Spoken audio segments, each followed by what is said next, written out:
আমন্ত্রণ দুপুরে বাংলাদেশে শুরুতেই জানিয়ে দেব শিরোনামগুলো।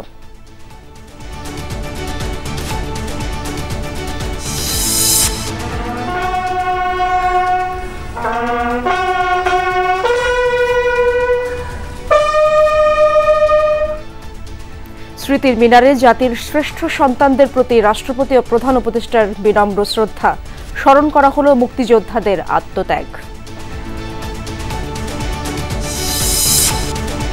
কারোর সাথে অনৈক্য নয়, রয়েছে স্বার্থের সংঘাত, মন্তব্য মির্জা আব্বাসের। ফখরুল বললেন, ডিসেম্বর থেকে জুনের মধ্যে নির্বাচন নিয়ে প্রধান উপদেষ্টার বক্তব্য অস্পষ্ট। অত্যন্ত অস্পষ্ট কথা, ডিসেম্বর থেকে জুন 6 মাস, সুতরাং এটা কোনো রোড ম্যাপ দেওয়া হয়নি। আজকে স্বাধীনতা দিবস প্রমাণ করবে দ্বিতীয় স্বাধীনতা বলে বাংলাদেশে কিছু নাই।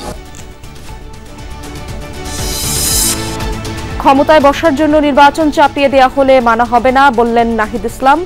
যারা ৭১-২৪ আলাদা করতে চায় তাদের উদ্দেশ্য সৎ নয়। ২৪-এর গণ অভ্যুত্থানের মধ্য দিয়ে ৭১-এর যে স্পিরিট সেটি পুনর্জীবিত হয়েছে। ঈদে ঘরে ফেরা মানুষের চাপ বাড়ছে সড়ক ও রেলপথে। যাত্রা নির্বিঘ্ন করতে তৎপর আইনশৃঙ্খলা বাহিনী। মহাসড়কে যত্রতত্র যাত্রী ওঠানামায় যানজট বৃদ্ধির শঙ্কা।